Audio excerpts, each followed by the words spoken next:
عاشورہ کے دن جو اپنے اہل و عیال پر دسترخوان وسیع کرے گا، ان کو کھلائے گا، تو اللہ اس کے رزق میں برکت دیں گے۔ یہ روایت سند کے لحاظ سے کمزور ہے۔ بعض علماء کی رائے یہ ہے کہ اگرچہ کمزور روایت ہے مگر فضائل میں چلتی ہے، تو کوئی اچھی نیت سے دسترخوان وسیع کر دے، وسیع کر رہا ہے نا، کوئی یتیم کے منہ سے نوالا تو نہیں چھین رہا نا، کھلا ہی رہا ہے، تو اگر کوئی گھر والوں پہ اس دن اچھا کھلا دے گا تو اس میں کیا حرج ہے۔ بعض علماء کی یہ رائے ہے، وہ بھی اصحاب علم ہے۔ لیکن بندہ ایک کو ہمیشہ سے ایک اشکال رہا ہے کہ جب ایک بالکل بے غبار صحیح حدیث ہمارے سامنے موجود ہے تو اس کے مقابلے میں ایسی کمزور روایت کو ہم کس بیس پہ ترجیح دے سکتے ہیں؟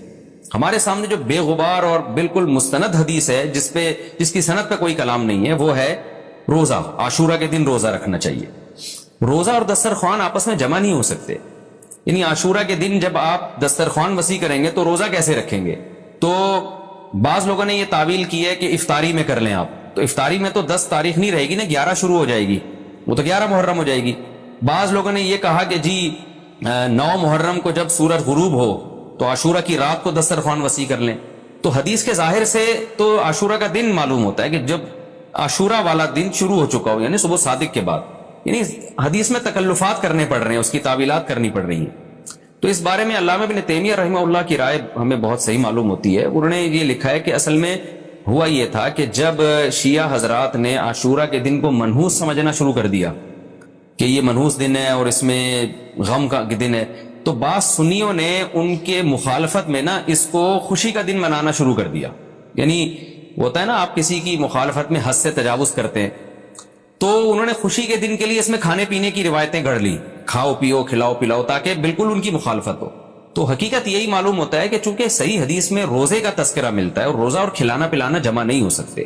اگر یہ جو دوسری عاشورہ کے میں کھانا کھلانے والی حدیث بھی بالکل بے غبار اور مستند ہوتی نا، تو ہم دونوں کو جمع کر کے تعویلات کر لیتے کہ جی افطار میں کھلا دو اور سارا دن روزہ رکھو، یا نابالغ بچوں کو دن میں کھلا دو اور بڑوں کو روزہ رکھوا دو، تو ہم تعویلات کرتے اگر یہ اسی ٹکر کی حدیث ہوتی۔ لیکن یہ کمزور حدیث ہے، تو اس کو اتنی صحیح مستند روایت کے مقابلے میں ہم کیسے لا سکتے ہیں؟ تو وہ ابن تیمیہ رحمہ اللہ کی بات کافی معقول معلوم ہوتی ہے کہ بعض شامی لوگوں نے یہ روایت کو گڑھا ہے صرف شیعہ لوگوں کی دشمنی اور مخالفت میں، کہ اس کو خوشی کا دن، تو عاشورہ کا دن تو نہ غم کا دن ہے نہ خوشی کا دن ہے، عبادت کا مقدس دن ضرور ہے، تو برکت کا دن ضرور ہے۔ تو اس لیے اس میں صحیح بات یہی معلوم ہوتی ہے کہ یہ کھلانا پلانا والا جو روایت ہے یہ ہمیں صحیح معلوم نہیں ہوتی۔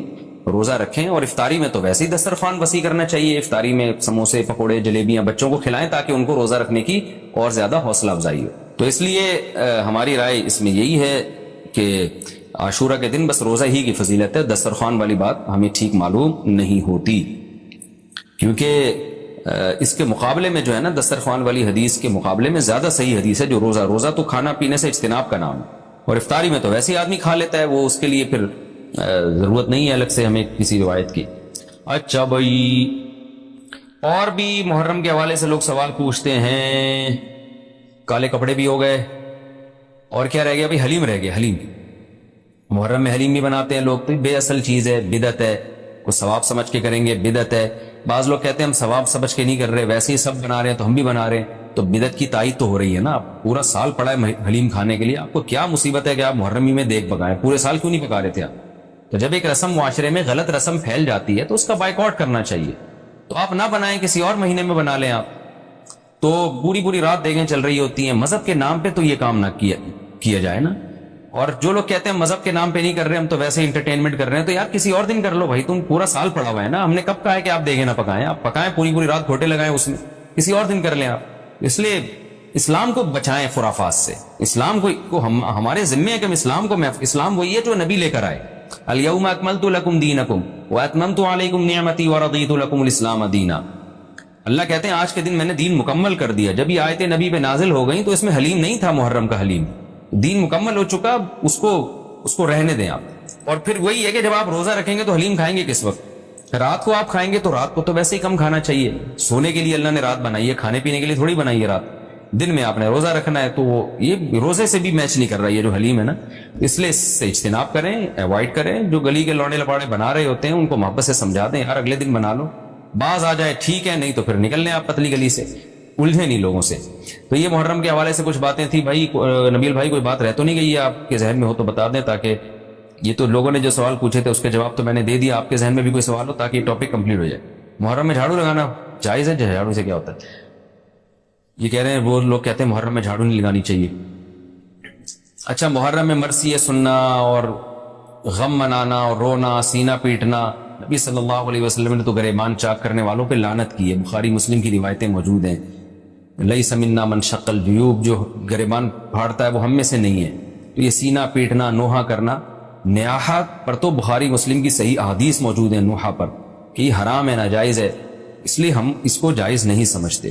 ہم یہ کہتے ہیں کہ سیدنا حسین ابن علی رضی اللہ تعالیٰ عنہ کی تعلیمات کو فالو کریں. آپ تعلیمات تو زیرو ہیں ان کی تعلیم. ان کی تو اتنی بڑی داڑھی تھی سیدنا حسین ابن علی رضی اللہ تعالیٰ عنہ کی، وہ تو سخی تھے، وہ تو غیرت مند تھے. آج ہمارے یہاں سے غیرت ختم ہو گئی ہے. بہنوں کی وراثتیں کھا کے بیٹھے ہوئے ہیں ہم لوگ، اور انہی وراثتوں سے عمرے بھی ہو رہے ہوتے ہیں وراثت کھا کے.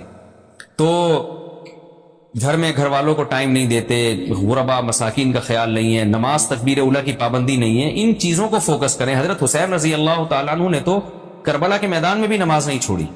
اور آج خواتین شاپنگ کرتی ہیں نمازیں چھوڑ دیتی ہیں، کسی شادی میں جانا ہے بس میں بیٹھے ہوئے نمازیں چھوڑ دیتے ہیں. تو اللہ کا واسطہ تعلیمات کو فالو کریں. اہل بیت کی تعلیمات کو فالو کیے بغیر ہمیں کچھ بھی حاصل نہیں ہوگا.